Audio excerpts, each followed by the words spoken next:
It's city group night, and you are setting out the chairs in the living room. And in fact, you have to set out extra chairs because you've got people sitting on the floor, there's 4 to a couch, you can hear the kids playing downstairs, and all 14 of them attacking the childcare workers sounds like the Battle of Helm's Deep in Lord of the Rings. What do you do when you run out of room? In this video, I want to give you some city group help on what to do when you have too many people.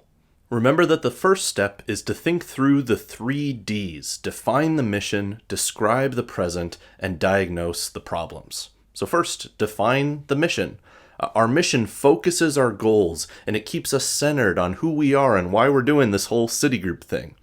A helpful document here is called What Are City Groups? It's linked below. And in that document, there's a simple explanation of our shared city group commitments and rhythms. So every city group makes 3 commitments. We have a commitment to care for one another in a community that feels like family. We have a commitment to intentional growth in maturity together as disciples of Jesus. And we have a commitment to live on Jesus' mission toward those who don't know Jesus yet. Those commitments are why we exist, and although the rhythms of each city group will look a little different in each group, these 3 commitments align us when we encounter a difficulty like having too many people. It forces us to ask, are we keeping all of these commitments, or are we overemphasizing one at the expense of the other?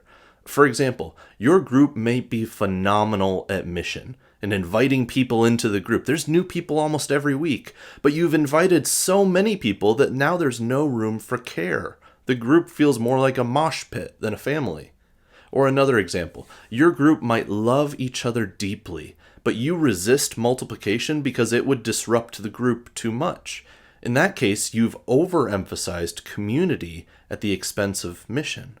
Now, I believe, and I hope you do too, that these 3 commitments in balance will be beneficial for the long-term health of our city group and the long-term health of our church. Second, describe the present. Write down everyone who is in the group, including their kids. You might run out of ink in your pen if your group is very, very large. When does the group meet and where? What do you do as a city group? Have you invested in developing future leaders or talked with somebody about them someday leading a city group? Finally, diagnose the problems. Where are the pressure points? Who is the most frustrated? As I've said before, get creative in thinking about what might be causing the issues so that you can brainstorm without judgment or shame. The point is to get the big picture view of what is going wrong. Just get the facts on paper. When you thought through the 3 Ds, you might have more clarity about what is causing the problem and how to fix it. Let's talk about the elephant in the room, though. If you came to me with this issue saying we have way too many people in our city group, then you probably know that I will advise moving toward multiplication. The vision of city groups from the very beginning of Rock Hill is that on Sunday we would gather together for worship, and then during the week we would spread out across the Twin Ports as little gospel communities. And when we outgrow living rooms, we plant new city groups to welcome people in. That's part of who we are as a church. But of course, knowing that intellectually, knowing that this is our mission, doesn't answer the wisdom questions of how or when to multiply. And it doesn't dismiss the emotions that you might feel when it's your time to multiply the group. It might make you feel nervous or overwhelmed. It might make you feel grief. But we address those feelings not by avoiding them, like a good Minnesotan, but by facing them and naming them. So notice in yourself now, how does it make you feel to think about multiplication if you have too many people in your group? What are the barriers to multiplying that you have internally or that you sense within other members of the group? I want to recommend a previous video I made called City Groups 101, Growth and Multiplication. Again, it'll be linked below. In the video, I discuss the life cycle of a city group and how multiplication is actually the best way to sustain the life of your group because stagnancy will kill it. I talk about the practical process of multiplying step by step, and I address some of the main barriers that you or your group might feel, offer some advice on how to talk about it as a group. That video is still the best help that I can offer you if you have too many people in your group. But since I made that video, I've had a few more insights into city group growth that I want to share here. First, multiplication is hard, but it's maybe not as hard as you think. All it takes is for someone to step up and lead, and then a few folks to go along with them. It doesn't need to split the original group in half or be a long, drawn-out process. There certainly is sadness about the changes in relationships. I get that. And yet, in my experience, after some time, most groups end up being glad that they multiplied. My intention here is to encourage you if you feel overwhelmed. It is a big shift in the life of your group, but it doesn't need to consume all of your energy and time. Second, most people can lead a city group if they have help.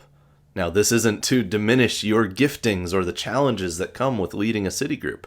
It's just to say that you might have folks who could absolutely lead a group if they had some team leadership to help them, to cover their gaps, to make sure it's not all on their shoulders.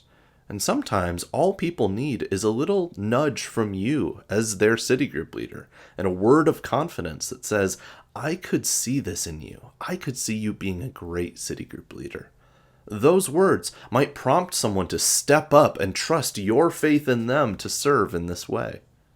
Lastly, growth is a great opportunity for prayer. I mean, any situation is a good time to pray, but I've observed that whether we're talking about evangelism or planting churches or multiplying city groups, these times of growth are fruitful times to lean on the Lord in prayer, because we really do have to rely on Him in these moments.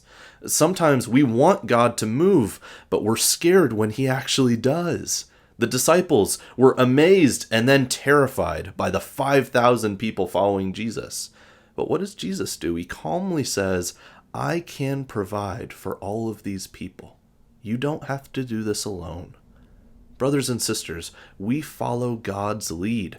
So whatever He wants for our city groups, He will supply what we need, and He will walk with us wherever we go. Remember that if you need more help, if you want to talk through these things and get specific about your group, then talk to me or one of the elders or pastors. We're not just going to say, multiply this week or else. We've all been there. So you're among peers who understand your struggle and can help you when you're in it. Let's turn the problem of having too many people into a prayer. God, what do you want me to do here? I'm in with whatever your will is. I hope that this city group help video was helpful. Until next time.